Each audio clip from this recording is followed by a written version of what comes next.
Assalamualaikum warahmatullahi wabarakatuh. Halo anak-anakku kelas 10, bagaimana kabarnya? Semoga kalian semua selalu diberikan kesehatan oleh Allah Subhanahu wa taala. Amin. Anak-anakku kelas 10, pada pertemuan yang lalu Ibu sudah menjelaskan tentang materi teks anekdot secara keseluruhan, baik pengertian, ciri, tujuan, struktur, dan kaidah kebahasaan. Dan Ibu juga sudah memberikan tugas kepada kalian untuk mengidentifikasi makna tersirat dalam teks anekdot yang sifatnya untuk mengkritik. Untuk kali ini Ibu akan menjelaskan tentang contoh teks anekdot yang sifatnya itu humor, untuk menghibur. Ya. Walaupun kedua teks anekdot itu memiliki ciri yang fungsinya sama-sama untuk menghibur orang yang telah membacanya. Karena Ibu sudah menjelaskan bahwa teks anekdot itu adalah cerita yang lucu, menyenangkan, bahkan menjengkelkan bagi orang yang membacanya. Tapi anak-anakku perlu kalian ketahui bahwa dalam teks anekdot itu ada perbedaan. Ya. Ada teks anekdot yang sifatnya untuk mengkritik dan ada teks anekdot yang sifatnya humor. Lalu, apa perbedaan dari teks anekdot dan teks humor?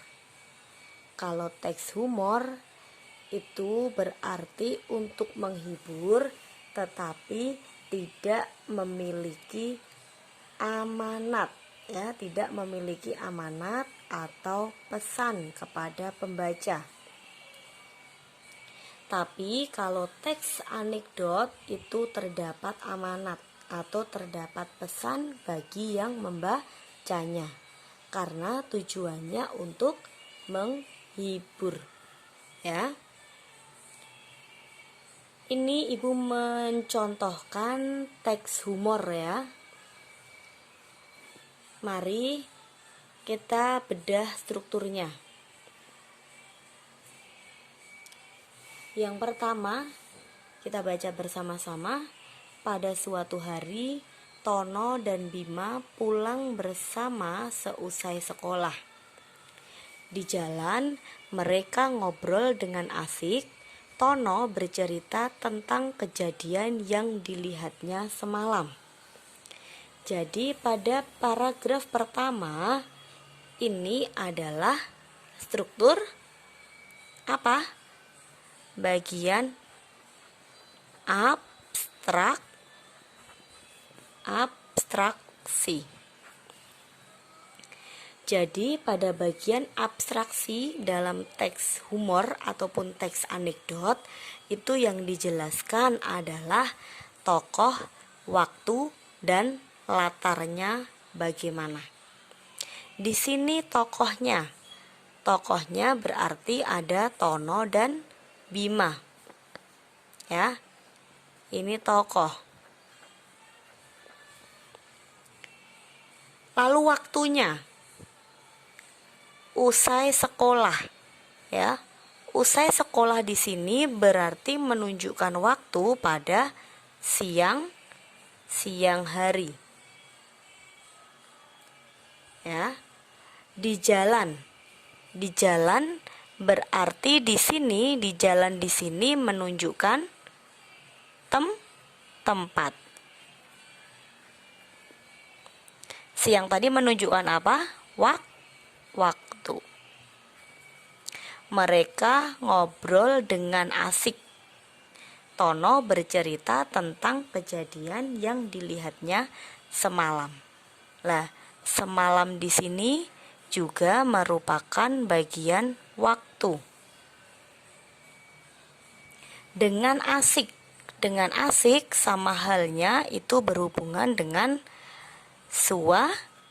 suasana. Ya. Jadi pada bagian abstraksi itu adalah yang dituliskan adalah tokoh dan latar. Latar di sini berarti menjelaskan waktu, tempat, dan suasana. Lalu mana yang menunjukkan bagian orientasi? Ya, mana yang menunjukkan bagian orientasi? Bin, tadi malam aku melihat ada yang dimutilasi di belakang rumah Pak Taryo. Berarti ini bagian orientasi atau disebut dengan pengenalan. Pengenalan apa yang akan dibicarakan. Bima terkejut mendengarnya. Berarti di sini sudah masuk pada bagian reaksi ya. Yo, bagian reaksi sampai apa? Bima terkejut mendengarnya. Kamu benar, Ton.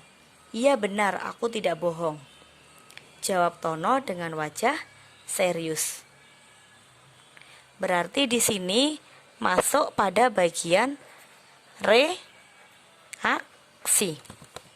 Ya, pada bagian reaksi. Masuk pada bagian reaksi. Lalu, kenapa tidak kamu tolongin? Kan kasihan, tanya Bima. Nanti kalau aku tolong, aku malah dikira orang gila. Kenapa begitu? Kan niat kamu baik, ingin menolong orang, jelas Bima yang tampak bingung. Berarti ini masuk pada bagian krisis ya. Pada bagian krisis.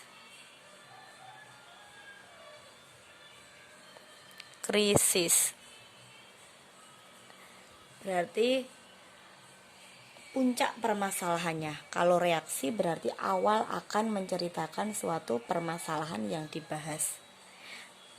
Lalu yang merupakan koda yang mana bagian koda? Koda berarti ada di bagian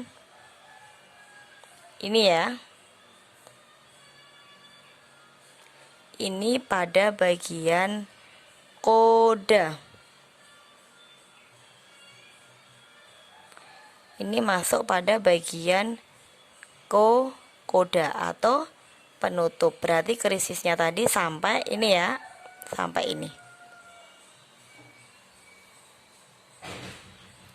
Nah, ini adalah contoh dari teks humor, karena tidak ada pesan untuk pembaca. Ini contoh dari teks anekdot yang sifatnya humor. Karena humor di sini hanya untuk menghibur saja. Nah, ini contoh dari teks humor karena tidak ada amanat atau pesan bagi pembaca, karena ini hanya sebuah lucu-lucuan ya, hanya sebuah lucu-lucuan supaya pembaca itu terhibur, walaupun awalnya ini membuat pembaca penasaran. Lah, karena apa? Karena dari judulnya itu adalah mutilasi. Mutilasi itu sama halnya dengan memotong-motong ya. Nah, mungkin ini yang dapat Ibu sampaikan tentang contoh teks humor. Apabila masih bingung boleh ditanyakan di grup WA. Ya, terima kasih.